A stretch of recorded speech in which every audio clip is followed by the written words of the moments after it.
is going to impact our value proposition, and how quick is that going to end up happening. So we'll continue on our next panel. The panel will be moderated by Eileen Finn. Eileen Finn and Associates is a AESE boutique firm. She is specialized on the HR function, and she serves multiple clients, not just on the search part, but also on the coaching and other leadership advisory services. Eileen's perspective on just the HR function is also something that I believe will be good to be able to chat about, and we will also have a fireside chat after this panel to discuss that focus of specialization versus a generalist. So Eileen, I lost her right now. Oh, still getting mic'd up. Okay.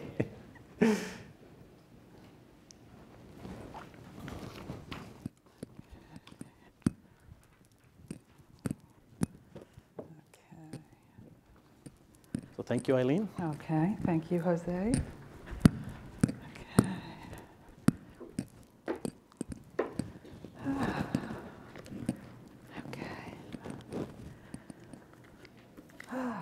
So, my panelists, come on.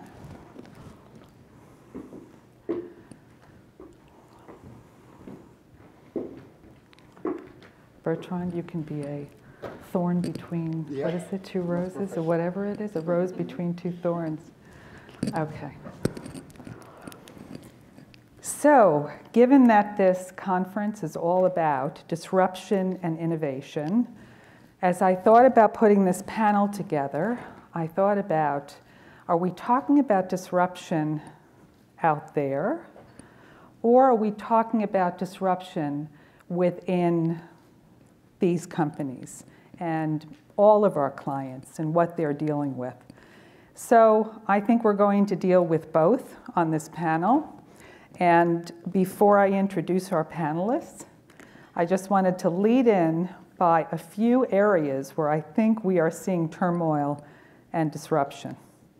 Economic and political disruption and turmoil, horizontal mergers that are creating new business models like Walmart, Humana, Aetna, CVS, Amazon, Whole Foods, and the list goes on. Advanced analytic tools for almost every aspect of business. Use of artificial intelligence for talent development, marketing, assessment, business development, it's everywhere. Privacy concerns within the technology sector. Continued pressure to improve business outcomes. Accommodating a multi-generational workforce and differentiating to attract talent. It's a mouthful, and it's out there. And as Susan said, our last speaker, that we are moving probably today slower than we'll ever move in the future. And so we all have to pay attention to this for our client groups.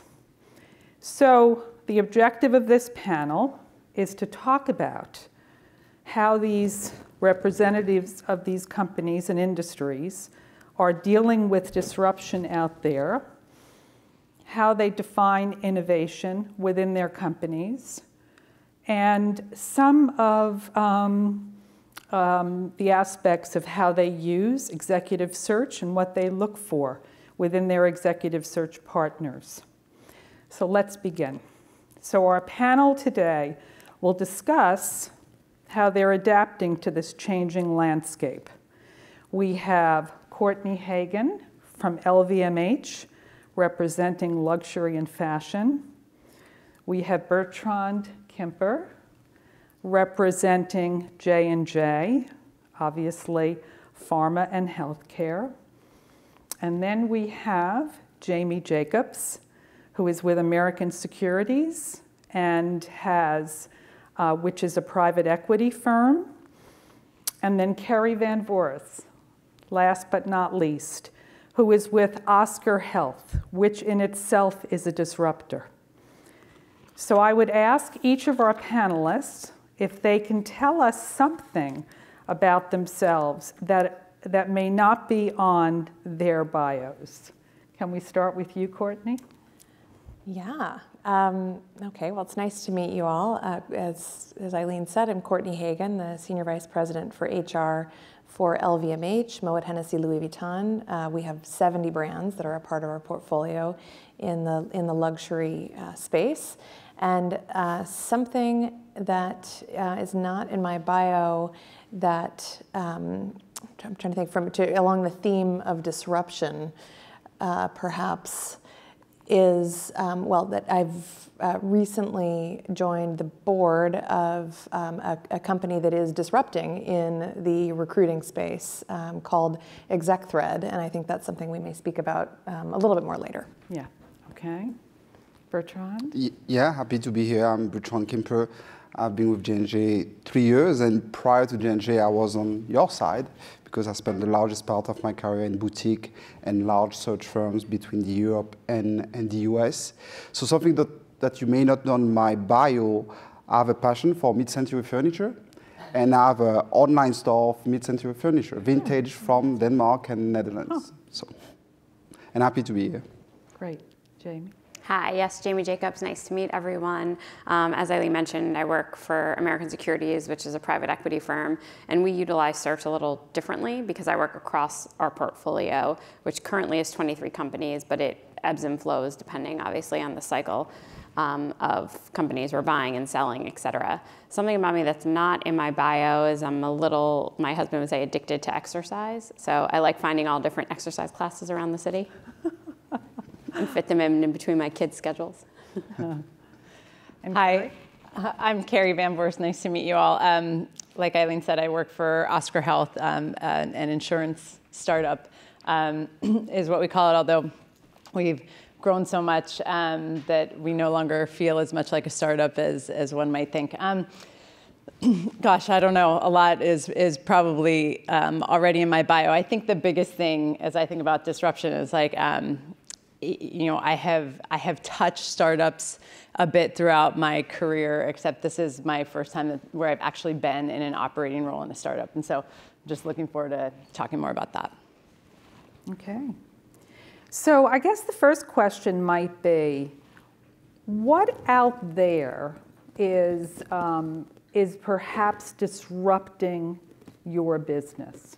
What are you finding in the external market that may be impacting kind of either the talent or the companies that you invest in, how long you hold on to companies? What is out there that's going on that's somewhat disruptive, that's affecting how you're bringing talent into your organizations? And any of you can pick it up. I could start, and I'll talk across our portfolio because I'm not involved in the process of hiring people at American Securities itself. But in terms of investments, the market is really, really strong. So everything is really, really expensive. So where you'd get things, 8, 9, 10 times, maybe they're going for 14, 15, 16 times from a price perspective. So it makes it really difficult to find those, really niche type of companies that go along with our investment philosophy to purchase at the right price, because obviously the whole point of private equity is to operationally make companies more efficient and sell them for a higher price. So if you buy them too high, that doesn't happen. So that's one disruptor right there, which is kind of out of people's control. It's what the market dictates, and you don't know when it's going to make the cyclical turn back. In terms of talent, I find the things that are hardest, given the strong economy, is that people have a lot of choices and options, and for us, most of the time when we're recruiting, a lot of our companies are based not necessarily in the most attractive areas, so trying to get people to relocate when they don't really have to makes it really, really hard right now to try to attract the best talent. And that coupled with internal equity within each company, because they only want to pay a certain amount depending on what their management team gets paid, and then there's the equity structure of that, and just given the market pressures, it makes it really difficult.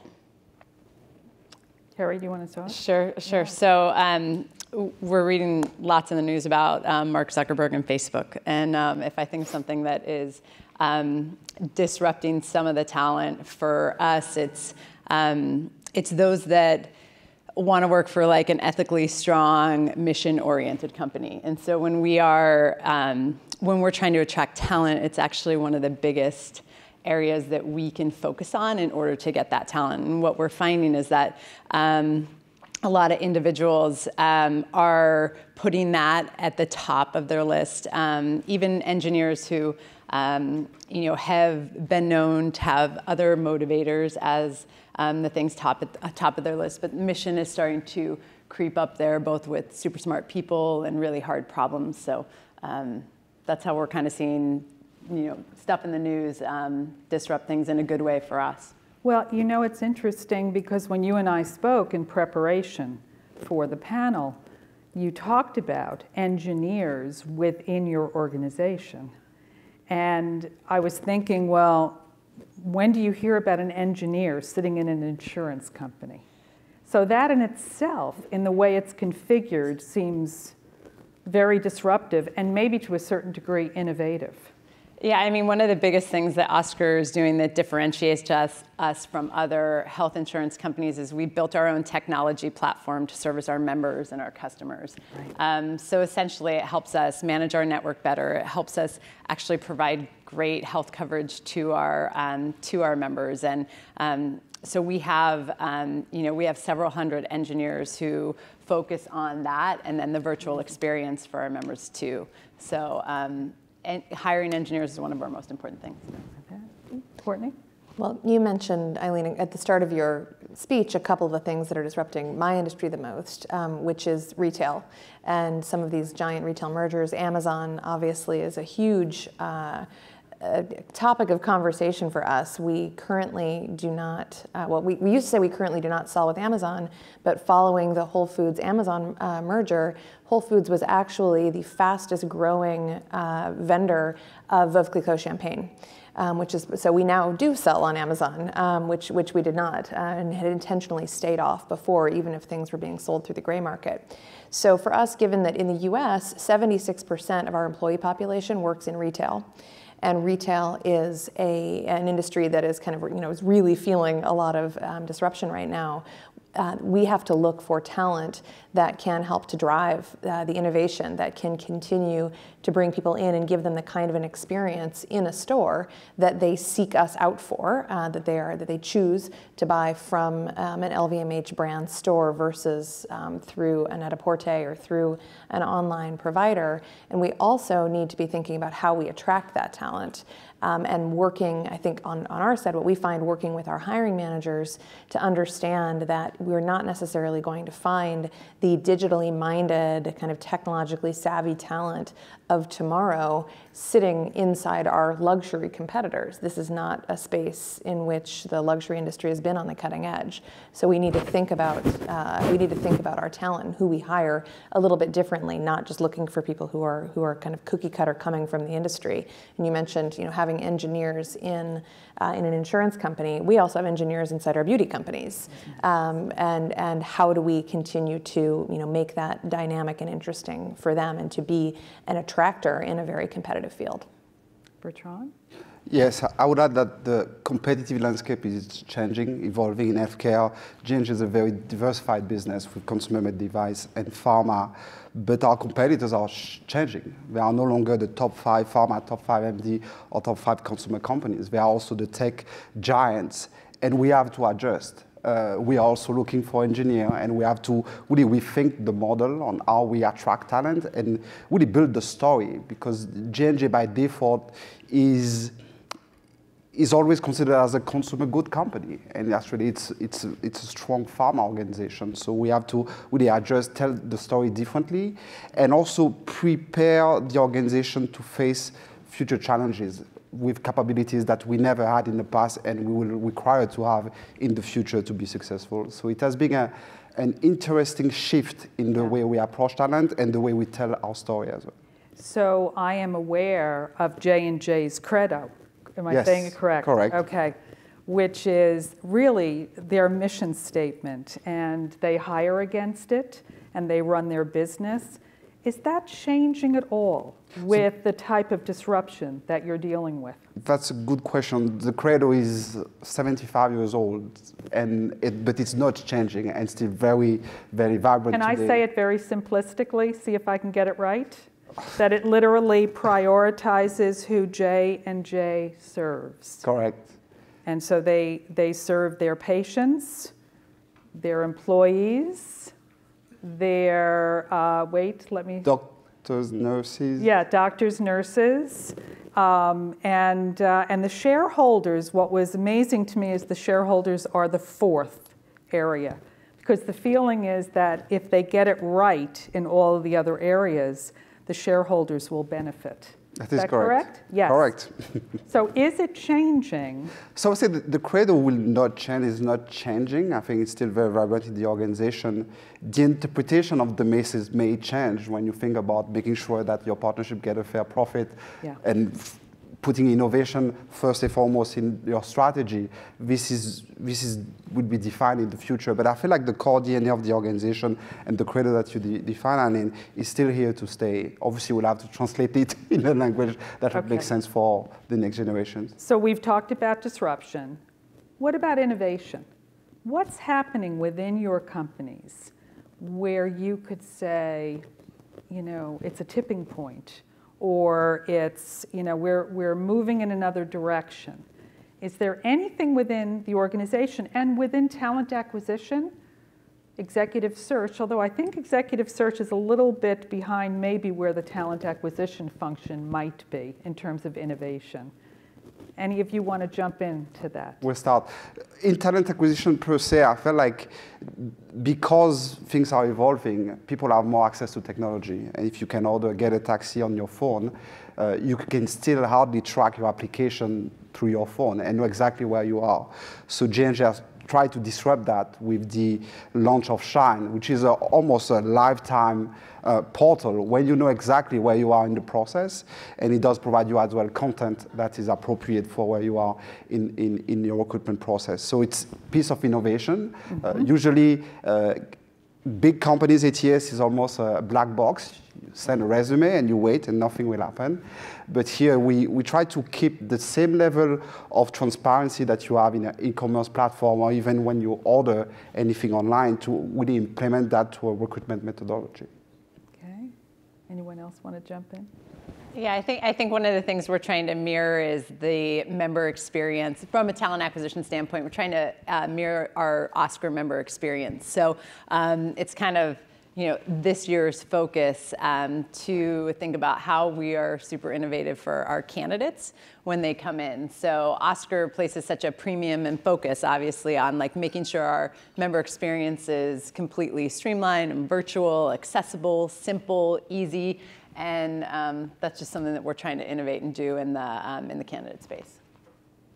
I wouldn't say ours is necessarily very disruptive or innovative per se, but we try to drive everything with data. So we try not to take anecdotes. We use all different types of data. We track everything from the beginning. And I think it's a little easier for me, one, because it's smaller, and two, it's across multiple companies. So I'm more driving process, not candidates or flow. Right. But we graph everything. We hold our search partners and our companies accountable to it, and just make sure that we're always being the most efficient we can. So let's talk. Oh, so I was going to say, the example I would use is probably more back on the business side. And this address, we were talking about what candidates are attracted to come and do, and recognizing that, you know, one of the benefits of being not an innovator in the technology space is that we haven't made big investments in a pre-existing stack that we have to go back and kind of, you know, plumb things into. We're actually able to kind of take some new moves and invest in things differently. And so just yesterday we announced the sponsorship of Station F, which is a big kind of a startup farm in Paris that LVMH is sponsoring these kind of year-long residencies, and we're working with startups, hand selecting startups that are coming in that are sort of at least tangentially related to our industry. It gives them a chance to have access to our executives. It gives our executives a chance to get kind of a first look into these startups and to kind of share some of the ideas amongst these smaller companies as well as our brands. So we talked earlier with, Susan presented on AI and on what is going on at IBM and at their clients. And not every company can accommodate this. And my sense from conversations with clients that I've had is that there's a tremendous amount of planning that goes into bringing in AI into an organization, but specifically within a talent acquisition or search process internally. What can you talk about planning, socializing, implementing?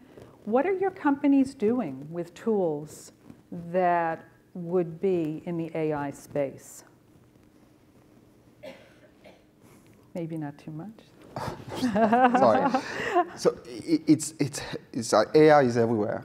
It's everywhere. And obviously it's going to be part of talent acquisition, and even in a settled way, we've been investing in that sense that we realize that we fill 25,000 jobs every year, and we receive more than 500 applications every year globally. And you think that the ATS, it's a big gold mine, but it's a gold mine that it's very hard to dig. We use AI to dig into our own database to match with all the requisition, the new position that we have, trying to really turn that gold mine, that large amount of data, into a potential shortlist based on teaching the system how to recognize the candidates that may be the better match for the position that would be open. We also use AI to help with diversity by leveraging a platform called Textio that's going to look at our job spec and make them more neutral in order for us to get more diverse applicants.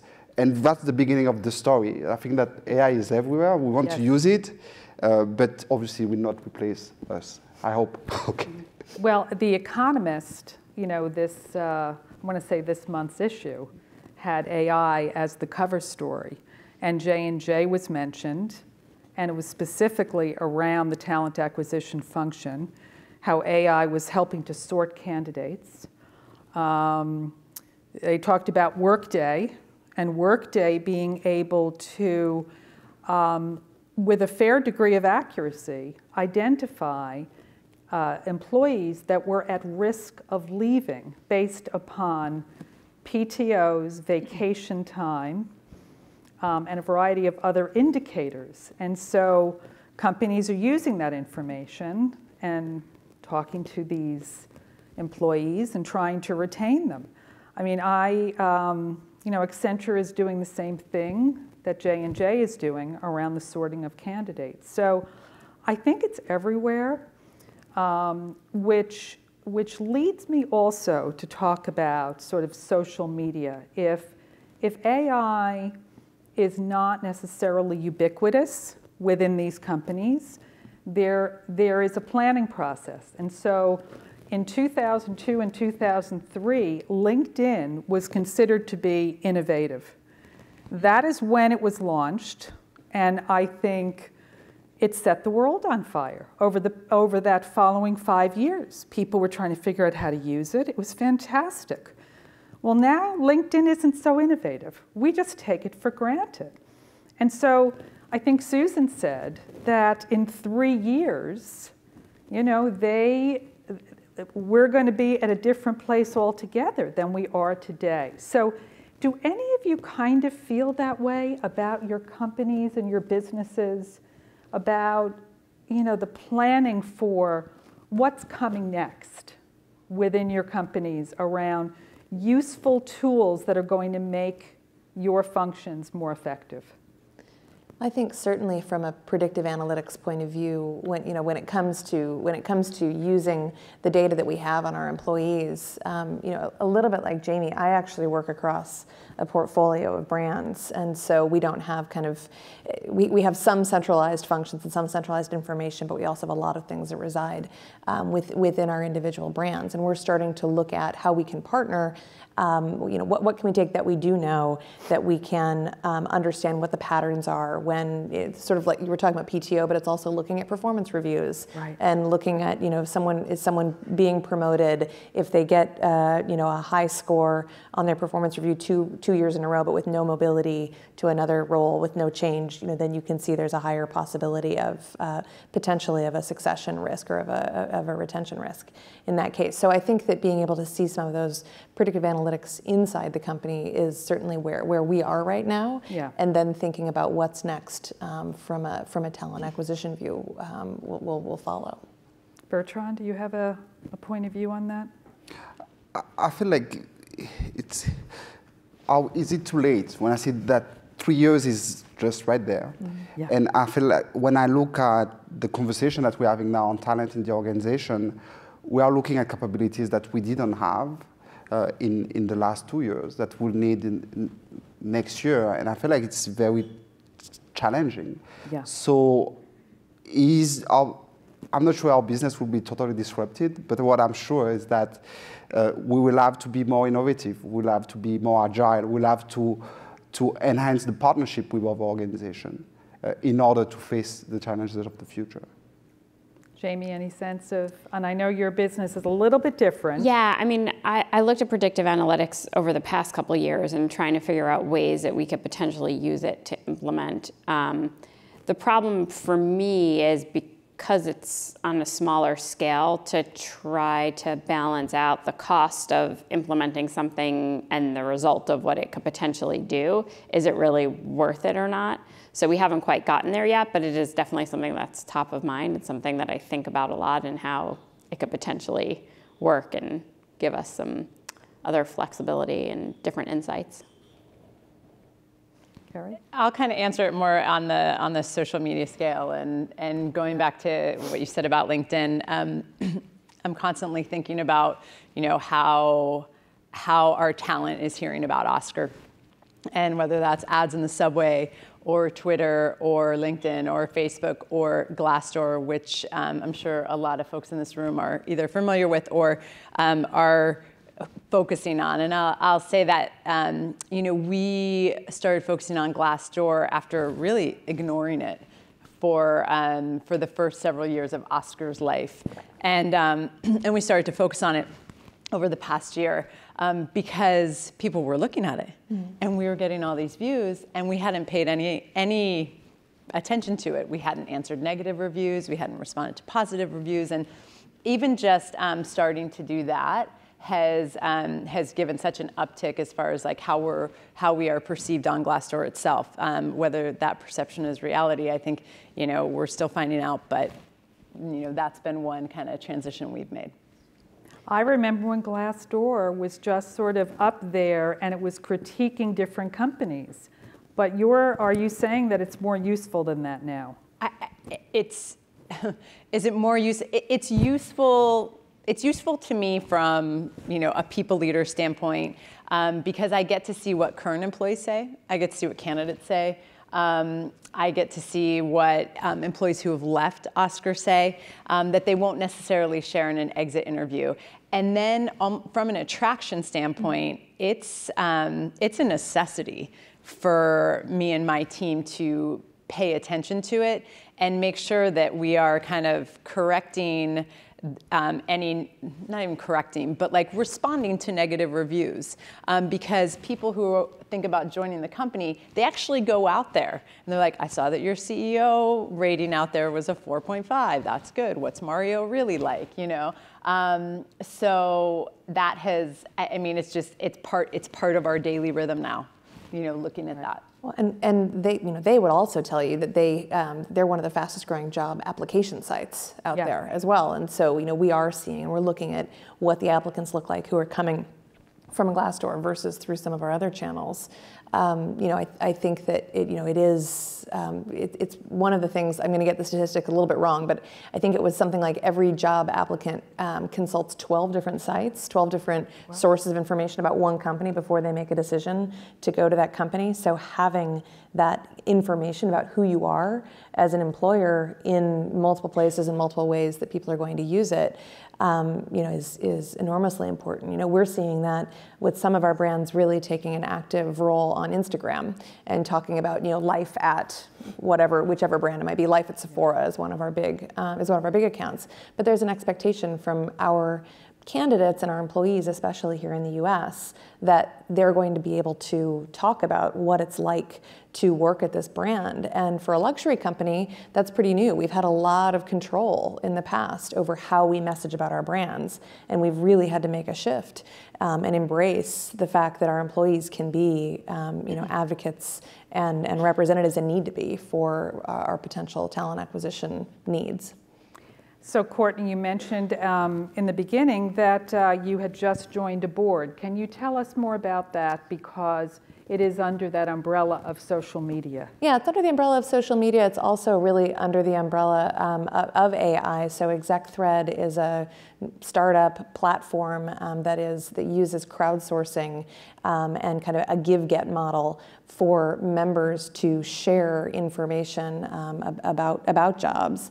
The idea is that it allows recruiters, internal or external, to find better quality and better qualified candidates who also are giving an indication of their potential interest. So they're actually looking at how users are behaving on the platform to understand if I'm constantly, if I talk about jobs that are available in New York, but I click on and look at jobs that are available in Texas, then maybe that means I want to move to Texas. And that's something that you can't see from someone's LinkedIn platform. And it's also something that, as an executive recruiter, it's going to take you time to call up people, in financial services or fashion or whatever New York-based industry that you might be recruiting in, but you've got a need in Texas. So this is something that I think is, an interesting, as an employer, as a head of HR internally, but also as someone with a recruiting experience, thinking about how can this get to a qualified and potentially interested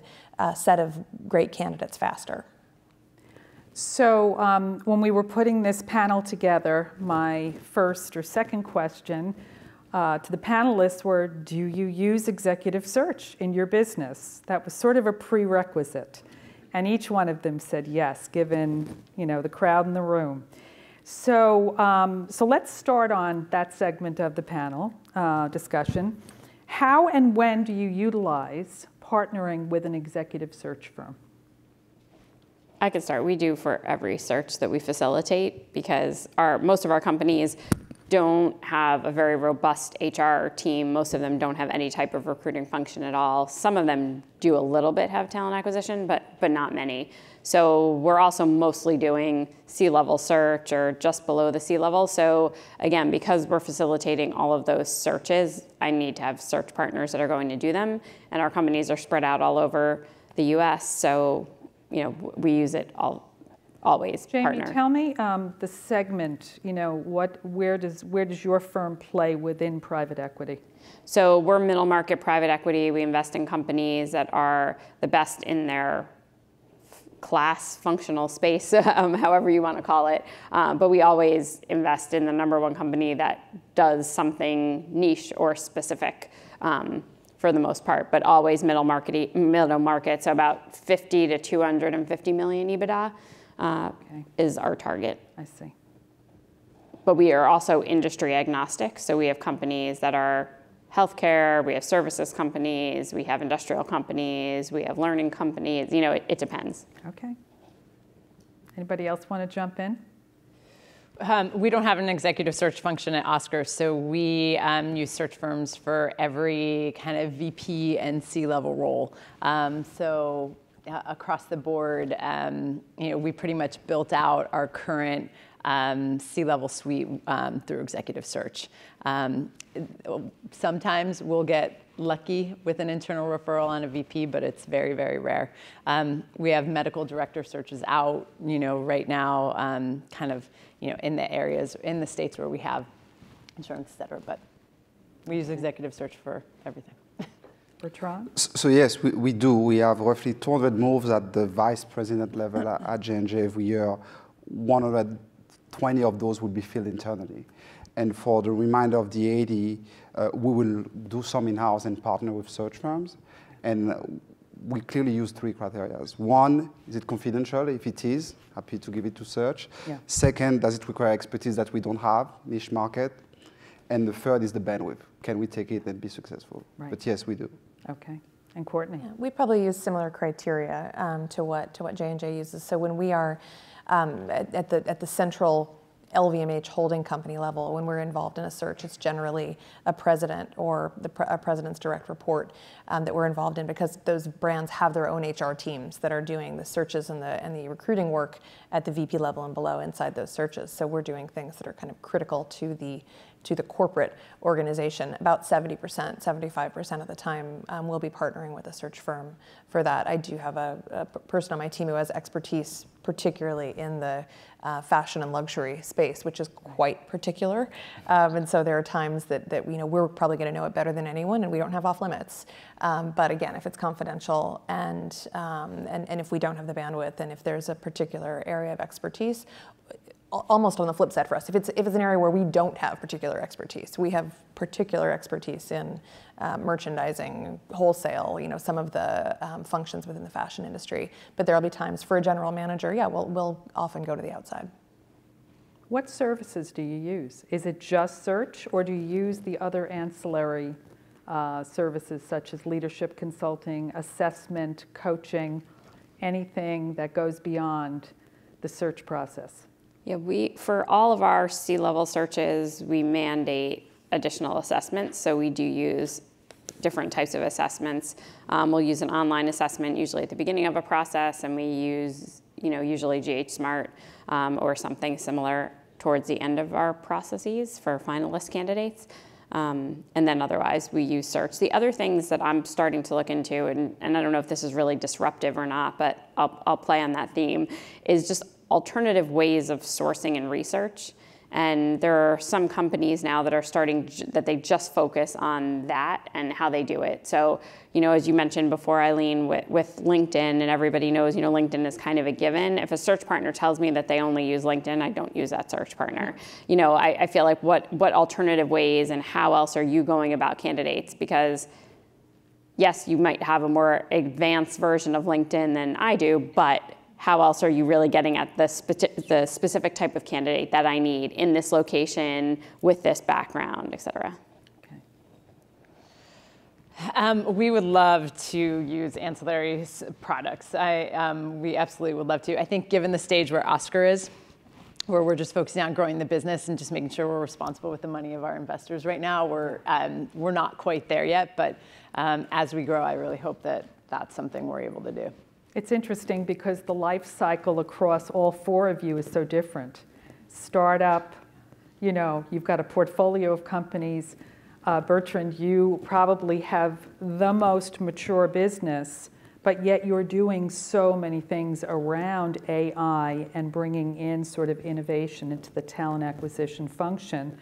And then Courtney, you've got 70 brands. They're all so different. Mm-hmm. And so there's, really a good representation of what I think is in the market right now. Yeah, I think when we use ancillary services, it tends to be more, Jamie, you were talking about the sourcing space. One thing I have found, and I may be jumping ahead to a future question, but one thing I have found when we choose to use a boutique partner, it's often because they'll be a bit more flexible with us and how we work. There's a lot of, and I think this is true in a lot of businesses, but particularly in our business with our structure, we often have a need to kind of have a mapping of who's out there, what's out there in the market, because partly because our businesses are so diverse. Sometimes we want to know, okay, well, who are all the people, in the beauty space who have expertise in XYZ outside that we might think about hiring, and then let's look at them against some of our internal people in fashion who we might not necessarily think of as a first choice for this, but do we think that there's a reason to this? So we sometimes need partners who can work with us on maps, introductions, sort of kind of regular coffees with particularly strong people in the market. And so I find that sometimes our boutique partners can flex with us a little bit more to do that. True. And sorry, maybe go ahead. I will echo your comment, and I wonder if there's an opportunity to disrupt the search business, because let's be honest, that the bread and butter of search is doing search, a job, find a candidate. Yep. High five, done. But the future, Not that easy sometimes. not that easy, definitely. We hope. Takes a month, 6, 8, 10 Yeah, months. yeah. But I feel the future is what you said, is that I have a dream for J&J is to never go to search. So we instantly know who we could hire for any of the potential vacancies that we may have. It does require to look at search differently and to do mapping and pipelining. And when I see the biggest challenge from the large, so not you, the large search firms, is that inability to flex with that model. Mm-hmm. They are very uncomfortable to go against something that will technically cannibalize the executive search business. Yeah. So where I see a great value added from small and nimble agile search firm is really take a pipelining effort, facilitate introductions. I will give you full access to our potential succession planning if I can connect the dot and meet the leaders that who could be potential candidates for all the senior searches within our organization. I think that this is a missing link. This is an opportunity because it's hard to price. Yeah. It's a lot of effort. You have the challenge on candidate ownership, and it may not work. And it's often not going to be 3 months from now. It might be 3 years from now. Sure. It's someone that you want to start to get to know sooner. So are you essentially saying going to a search partner to do talent mapping and, you know, for anything in the future? In other words, yeah. Yeah, I would say more than the talent mapping. The talent mapping, it's a nice book. Yeah. It's really a talent pipelining. When we are able to narrow down the list of potential candidates who could be successors of the folks that we want and facilitate introduction for those individuals to be vetted. As a matter of fact, we will even include them into our succession planning as candidates that has been vetted by multiple stakeholders, and it does reduce the time to fill at the end because you already know who to connect with when you have an opening. Yeah. Yeah, and I know there are some bigger companies like NBC Universal, for example. They have a really big function that's all they do. Like, and they call it research, and that's what I was alluding to a little bit before about research, but that's what their research team does. Like, their job is to know everyone in the market, where they are, when they make a move, how they made a move, who they'd want to target. Well, you know, years ago, hedge funds had chief talent officers, and they reported in to the founders and/or CEOs because they viewed it as a strategic function. You know, who's out there? Who can we pull in? Can we build a business around it? I remember years ago that was very prevalent in that market. So what's the criteria that you look for in your search partners? Is it across the board? Is it based on the search that you're doing? Is there anything uniform that you look for, you know, across all your different search opportunities? Yeah, I'll start. We do. We look for, depending on the search, if it's function specific, we have very specific boutique search partners that we go to by function. If it's industry specific, same thing.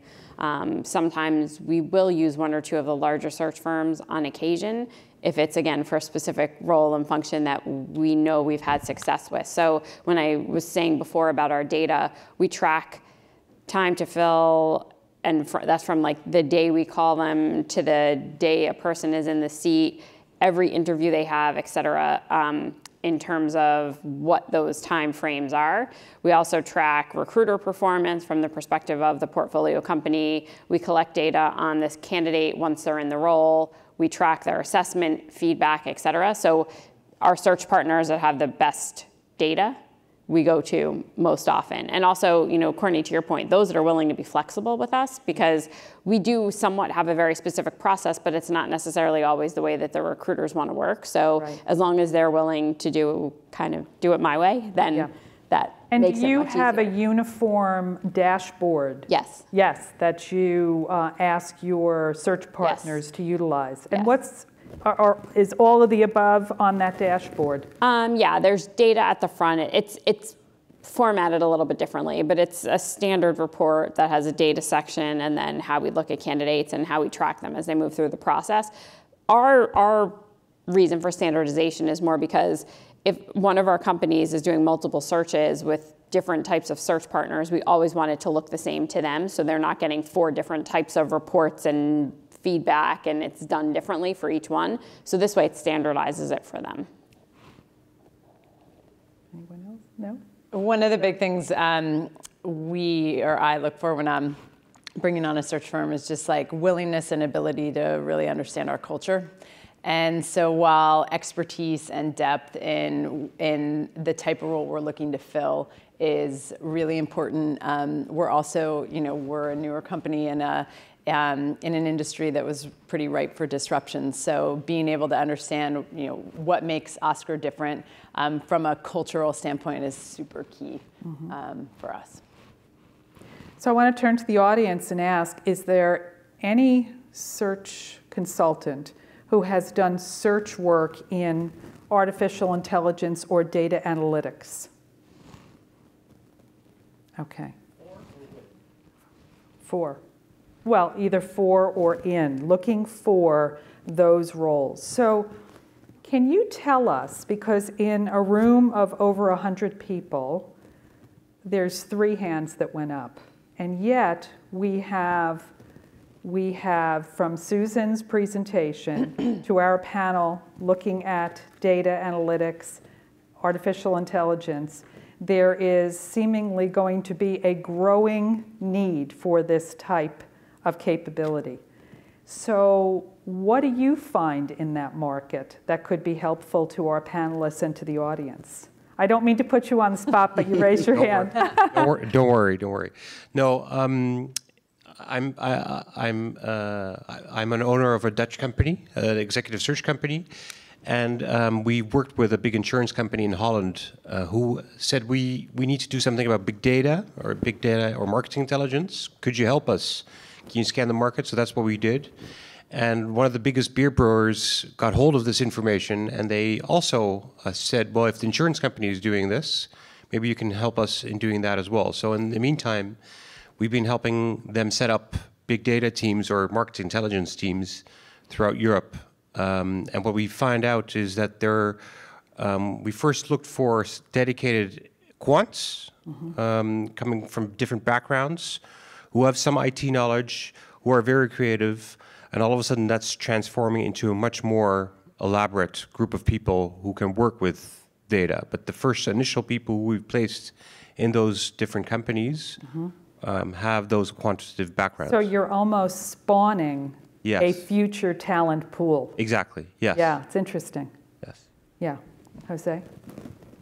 Yeah, we've done it for companies that do dynamic pricing. We've had 2 projects involving that, an airline and a bus company. But saying recruiting AI talent is almost like saying, recruiting for computer talent. It's just so broad, and the application is more relevant than the technology because the technological nuts and bolts, you can get that from AWS, Amazon Web Services, Google, or even Watson. That's a bit more catered towards application specific. So there is a bigger need on the application of AI side than there is on the nuts and bolts that, in my opinion, is just dangerously concentrated in a few group of companies. Have any of the panelists tried to recruit for, AI data people? Yeah. Can you tell us your experience? We were looking for, we did use a search partner who was specialized in that space and looking for someone who could work at a group level, sort of almost in a COE type of role with our brands, to understand their kind of their social media activity, their digital and their e-commerce activity. It was a total needle in a haystack. I mean, it was, to really have somebody who had that understanding, could apply it in retail, and had the sort of the agility to work with with a brand like Sephora, which is billions of dollars just in the U.S. alone, to these tiny little, $7 and $8 million brands that are here in the U.S. that are much bigger in Europe. Was that kind of mix of what the skill set and experience is and who the person is and what their qualities are was hard to find. But you did find them. And we did. And actually, one of the things that we did have to do was to be extremely flexible. This person does not live in New York. He commutes, spends a lot of time in Europe, spends some time in New York, a lot of time on the West Coast, but lives in Texas. So it's, and again, that's not a typical way that we're a bit more traditional in expecting people to live where they work. And so, but we've had to, with that kind of example, and again with some of our other digital talent, some of our more new kind of new talent, new skills that we're looking to bring into the organization, we've had to disrupt how we think about how we recruit them, how we pay them, where we let them live, what their hours are, et cetera. Okay. Bertrand? Yes, we did. We did it in an unusual space. We did it in supply chain. Very recently, and we used one of the large search firms by matching a sector expert in supply chain and someone who didn't work in supply chain from that search firms, and we end up hiring someone who came from retail, who came from Sears, and we are about to launch a project here as well in our pharmaceutical business. Okay. So yes. Okay. Yes. Yes, I wanted to mention I'm not an executive search firm. We're a talent sourcing firm. And we've done a great deal of talent mapping in AI and data analytics. And I wanted to mention that in one particular engagement we did, we've done this for insurance and also for a social media company, and we wondered if the best of the online internet research teams could do a little bit better than what we were finding. So I hired one of the online sourcing gurus to conduct the same search. And they came back with 332 names, all unverified. And we went into the one company that our client was most interested in, identified all 36 members of the team, and there were only 2 duplicates. So I would encourage supplementing any online research you do with original telephone research, particularly for talent mapping. Okay. Thank you. So I'm going to open it up for questions. Anyone might have questions for our panelists? Okay. Well, thank you very much for a great panel. And there's going to be a 15, 20-minute break, and then we'll reconvene. Okay, thank you.